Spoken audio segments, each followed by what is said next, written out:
So hello दोस्तों, स्वागत है आप सभी का मेरे इस YouTube channel study with Yogesh Mirgani में, जहाँ पे हमने एक नई सीरीज़ शुरू करी थी 10th क्लास की मैथ्स का क्विक रिवीजन करके। तो हम उसमें जो है एक्सरसाइज 1.1 पढ़ रहे थे, तो उसमें हम आज पढ़ते हैं उसका सेकंड क्वेश्चन, जिसमें हमने एक कंडीशन सेटिस्फाई करनी है कि किन्हीं भी दो नंबर्स के HCF एंड LCM का जो प्रोडक्ट होता है वो उन दोनों नंबर्स के प्रोडक्ट के बराबर होता है। तो इसमें जो सबसे पहला क्वेश्चन है वो है 26 × 91। तो इसमें आपको सबसे पहले इस तरीके के क्वेश्चन में आपको क्या करना होगा, सबसे पहले आपको जो भी दो नंबर गिवन होंगे उन दो नंबर्स को आपको उनके प्राइम फैक्टराइजेशन के फैक्टर्स की फॉर्म पे लिखना होगा, जिससे आप उसका क्या कर सकें। देन उसके बाद आप उस नंबर का HCF एंड LCM बड़ी इजीली फाइंड आउट कर सकेंगे। और जैसा कि मैंने आपको पहली वीडियो में बता रखा था कि हम किसी भी नंबर के प्राइम फैक्टराइजेशन कैसे कर सकते हैं, तो उसी प्रोसेस से हमने यहाँ पे लिख लिया है कि 26 के प्राइम फैक्टराइजेशन हो जाएंगे 2 × 13 एंड 91 के प्राइम फैक्टराइज हो जाएंगे 7 × 13। अगर किसी को अभी भी प्राइम फैक्टराइजेशन निकालने में दिक्कत हो रही है तो वो मेरी प्रीवियस वीडियो को जाके ज़रूर देखिएगा, जिससे आपको बड़ी जल्दी समझ में आ जाएगा कि प्राइम फैक्टराइजेशन हम कैसे करते हैं। देन जब आप प्राइम फैक्टराइजेशन कर लेते हैं तो उसके बाद आपको LCM और HCF निकालना होगा। तो LCM और HCF निकालने की प्रोसेस क्या है, तो जब हमको HCF निकालना होता है तो HCF निकालने के लिए क्या करते हैं, HCF की फुल फॉर्म ही होती है हाईएस्ट कॉमन फैक्टर।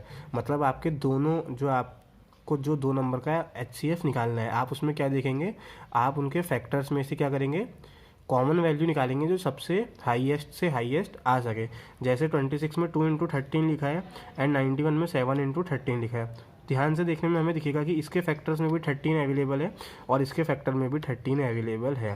तो मतलब हम 13 एज अ कॉमन वैल्यू निकाल सकते हैं। तो जो इसका HCF बनने वाला है तो वो हमारा सीधे सीधे क्या बन जाएगा, 13 बन जाएगा, क्योंकि 13 के अलावा कोई और ऐसा एक्स्ट्रा नंबर है ही नहीं जो इसमें कॉमन है, तो इसलिए वही उसका हाईएस्ट कॉमन फैक्टर यानी कि HCF बन जाएगा। अब बात करते हैं LCM की। तो LCM कैसे फाइंड आउट करते हैं, LCM फाइंड आउट करने का LCM नाम ही क्या है, लोवेस्ट कॉमन मल्टीपल। तो सबसे पहले आपको क्या करना होता है, कॉमन वैल्यू देखनी होती है। तो कॉमन वैल्यू देखेंगे तो वही 13 बच रही है, तो क्या कर देंगे, LCM निकालने के लिए एक 13 यहाँ पे जरूर आएगा। देन उसके बाद क्या होगा, जो बचे हुए नंबर्स हैं वो भी एज यूजुअल उसके क्या आएंगे, प्रोडक्ट की फॉर्म में आ जाएंगे। जैसे 13 कॉमन आ चुका है, अब बचा हुआ क्या है, एक जगह 2 है और एक जगह 7 है, तो ये क्या आ गया, आपका LCM आ गया। फिर 13 × 2 × 7 और इसको मल्टीप्लाई करके आपको मिल रहा है 182। तो दो नंबरों का LCM और HCF हम ऐसे बड़ी इजीली फाइंड आउट कर सकते हैं। अब हम क्या करेंगे, तो देयरफॉर LCM हमारा 182 हो गया और HCF हमारा 13 हो गया। अब नाउ वेरिफिकेशन हमको क्या करना था कि HCF और LCM का जो प्रोडक्ट है वो इन दोनों नंबर्स के प्रोडक्ट के बराबर होता है। तो वेरिफिकेशन की तरफ बढ़ते हैं। तो हमने सबसे पहले किया है प्रोडक्ट ऑफ 26 एंड 91, तो उसका आंसर आ रखा है 2366। देन हमने जो प्रोडक्ट निकाला है वो LCM और HCF का निकाला है। LCM हमारा था 182 एंड HCF हमारा था 13, और इसको प्रोडक्ट करके भी हमको 2366 मिल रहा है। तो जो हमारी प्रोसेस थी वो कंप्लीट हो चुकी है, और जो हमारा वेरिफिकेशन था वो भी हमको क्या हो गया, वेरीफाई हो गया है कि LCM × HCF equal to product of two numbers. ऐसे ही करके दो क्वेश्चन और हैं इसमें, आप उनको करके ज़रूर देखिएगा और मुझे बताइएगा कि आपको समझ में आया या नहीं आया, कमेंट करना ना भूलिए।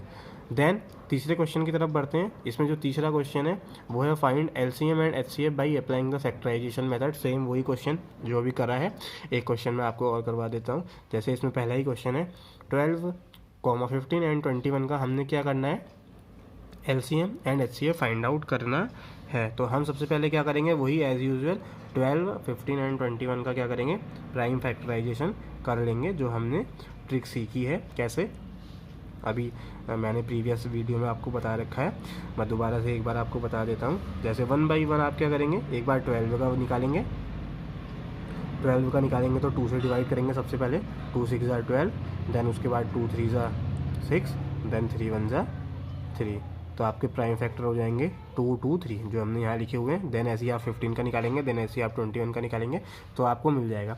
उसके बाद हम इसके क्या बढ़ते हैं, HCF और LCM की तरफ बढ़ते हैं।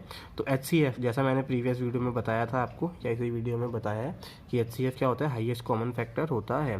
तो आप इसमें ये देखिए कि इन तीनों में जो है हाईएस्ट कॉमन आपको ऐसा कौन सा फैक्टर है जो तीनों में कॉमन आना चाहिए। ऐसा नहीं कि किसी दो में आ गया और आपने उसको लिख दिया।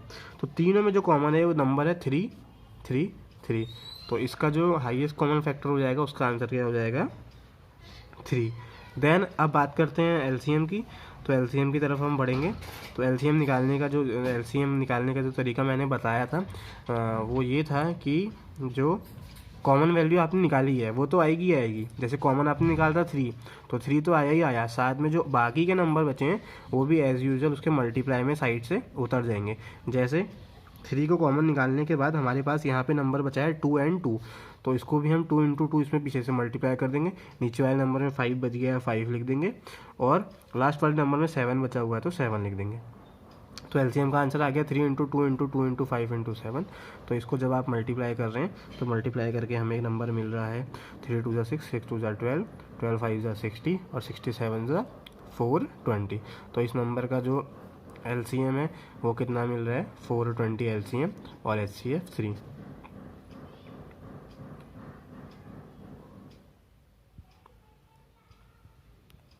धन्यवाद।